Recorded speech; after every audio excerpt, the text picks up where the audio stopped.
മികച്ച നടിക്കുള്ള രാമു കാര്യാൾ അവാർഡ് 2025 എന്ന പുരസ്കാരം ഏറ്റുവാങ്ങുകയാണ്.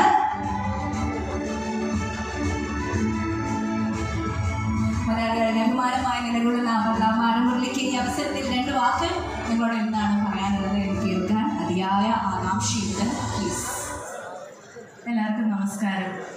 ഭയങ്കര സന്തോഷമാണ്. എനിക്ക് 2ാം തവണയാണ് രാമു കാര്യാൾ അവാർഡ് കിട്ടുന്നത്. വാങ്ങാൻ പറ്റുന്നതിൽ ഒരുപാട് സന്തോഷമുണ്ട്. വലിയൊരു ഓണറാണ് എന്നെ സംബന്ധിച്ചിടത്തോളം. പിന്നെ കഴിഞ്ഞ കൊല്ലം ഇറങ്ങിയ സിനിമകളിൽ റായനാണെങ്കിലും കിഷ്കിന്ധാകാന്ഡമാണെങ്കിലും ഒരുപാട് എന്താ പറയുക സന്തോഷം തന്നിട്ടുള്ള സിനിമകളാണ്. എസ്പെഷ്യലി കിഷ്കിന്ധാകാന്ഡം പോലത്തെ ഒരു സിനിമയുടെ ഭാഗമാകാൻ പറ്റിയതിൽ ഭയങ്കര സന്തോഷം തോന്നിയിട്ടുണ്ട്.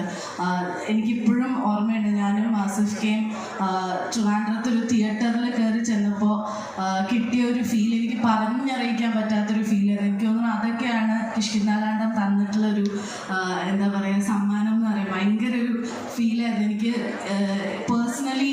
കോവിഡെല്ലാം കഴിഞ്ഞിട്ട് തിയേറ്ററിൽ നിന്ന് അങ്ങനത്തെ ഒരു ഇമ്പാക്റ്റ് കിട്ടിയത് ആ ഒരു സിനിമയ്ക്കാണ്. ഭയങ്കരമായിട്ട് കണ്ണ് നിറഞ്ഞു പോയൊരു മൊമെൻ്റ് ആയിരുന്നു. അപ്പോൾ ആ സിനിമ എന്ന് പറയുന്നത് കിഷ്കിന്ധാകാന്ഡം ഭയങ്കര സ്പെഷ്യലാണ്. Very close to my heart.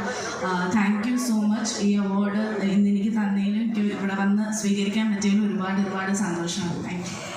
Award സ്വീകരിച്ചതിൻ്റെയും നൽകിയതിന് വലിയ സന്തോഷമുണ്ട്. എനിക്കിപ്പോൾ ക്രൗഡിൽ നിന്ന് റിക്വസ്റ്റ് വന്നിട്ടുണ്ട്.